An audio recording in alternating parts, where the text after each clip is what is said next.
มาที่คุยสิบายเด็กคุยที่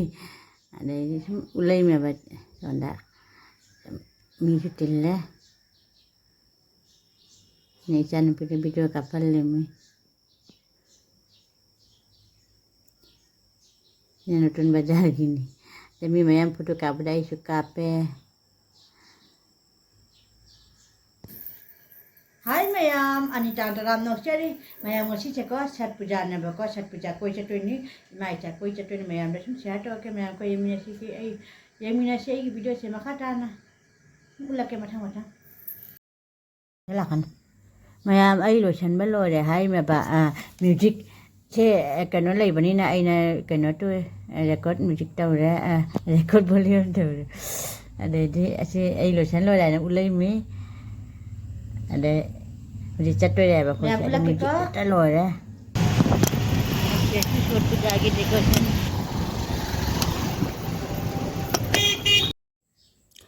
มายามจิกako ini nutun baca jauh dah ba nutun baca jauh dah jadi cang doi dah jadi saat puja yang paham jadi segi segi jika miti li segi set limi apa jadi dekorasi dalam tahu ramai aduga ako set li apa jadi music na lo ada music je ini lo op tahu dah ba ada di sana cuma voice ko tahu dah aduga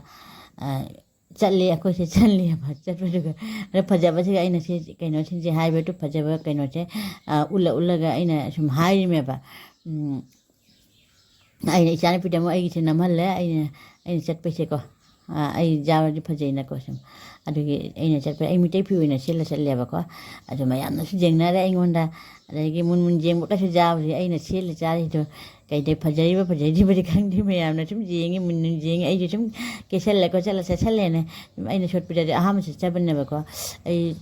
จะเดียบใช่ก็อีนักก็ตัวมันก็จะรู้ได้สิ่งที่ประจานdengan si aham bani juga jika cuma puja se mayam kira macam hana kira kira macam tahu dah puja se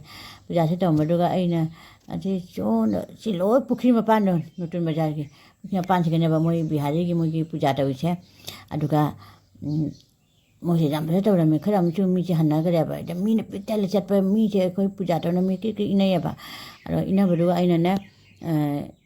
ทุกคนไปดูไอ้เนี่ยฉันไปได้แบบไอ้ช่วยคนบางทีที่ไปดูจะกระทั่งเราเบื่อเนี่ยฉันไปเนี่ยเราเบื่อแบบมีตินมันอะไรหลายชิ้นนั่นกุหลาบปิ้นตั้งไงได้แบบไอ้ที่กุหลาบตั้งไงเนี่ยคุดชิ้นนั่นตัวเล็กแต่ก็มีกระเทียมมาทักที่เจนกันจานเนี่ยได้กระเทียมมุ่งเชื่อตัวไม่ได้ปุ่นอะไรนี่เชื่อเพราะฉะนั้น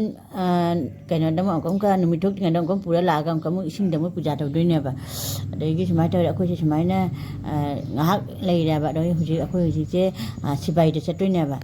สิไปเดสัตว์วันนี้หลายชิ้นเนี่ยกุหลาบมันมีกระโหลกเลยเนี่ยมาสักกับพจาบได้ขี้เนี่ยบ่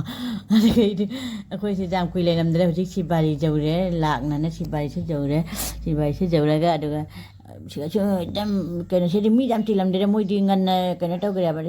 กิโลนาขนาดขนาดพอดขัดโยนลำคนลำแต่อินดูจุดชมวิดีโอขัดตั้งเราเสร็จเลยอะไรดีไล่ดีเลยแต่อ่างไล่แต่วันนี้นะ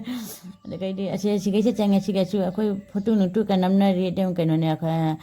สิ่งที่จะมีจิตนั่นแต่จำไม่ได้สิ่งที่มันทันนั่นเลยนะมีอะดูกันคุยจะอีไม่จ่ายแต่ฉันแต่วันวิดีโอจะฉันนั่นมีใครกันจะนะไอ้ชุดข้าวเราวิดีโอสิ่งที่ช่วยจัดไปเจนะอะไรฉันพิจารณาหัวเลยอะดูกันก็จะ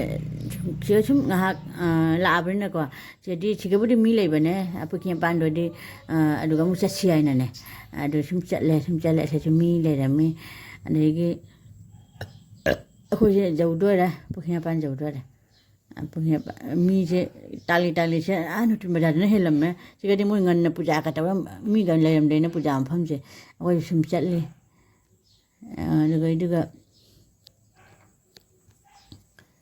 ไอ้เนี่ยที่สิบปุ่นปานใช่ไหมเสียกระทั่งน้ำบิดเอาไว้นะก็ที่สิบปุ่นปานจะลุกปุจจาตัวนี้นะมีจะไม่เลยลำเดียวป่ะเลยก็อีไม่จ่าชุ่มไอ้เนี่ยมุ่งปุจจาตัวไว้ชุ่มคนละเมียไปสมัยชุ่มคนละมากันนะเลยสมัยชุ่มคนละมากันเลยดีสิก็กักขันเลยไอ้สิกักขันเลยก็อะดูกันเนี่ยเนี่ยแต่งวิดีโอนั่นเลยสิก็มีเรื่องมาคุยกันจะกันตัวเลยพูดถึงน้ำมันเนี่ยป่ะเจ้ากันมาอย่างนี้เจ้านักชมเลยเดี๋ยวนักชมเลยชมเอาหุ้มเลยเจ้าเนี่ยกันซ้ำเจ้านั่นนะเลยที่อันนี้ซ้ำมาซ้ำจังไงเนี่ยป่ะอะไรทำไมเนี่ยพาเจ้าชุ่มก็พาเจ้าเนี่ยหุ้มกับกิโลละที่จะกินกิโลละเดี๋ยวปานิปุริแค่เราปานิปุริจานปุริจานด้วยมั้ยอะไรก็ที่น่ะ 신주냐 มายามชินจูตัวชิชินจูเสสิก็เลยเด้ tawe ai na na โคบิก็กันก็ naputaro ก็ ga na ada manggal ka ngawre degi โมโรก็ตรงก็เลยอะโลบ tonga ngari nungsu ka ni chini dalmu da dalmu suka le se mo to ba sinju se tolak lo na ba มายามชินจูจะตัวก็ลอยเด้ไอ้มาเรื่องปังหับเด้เดี๋ยวก็จิกมอเตอร์จะทักได้เด้มีหับปะมีเด้เอาเด้สุดว่า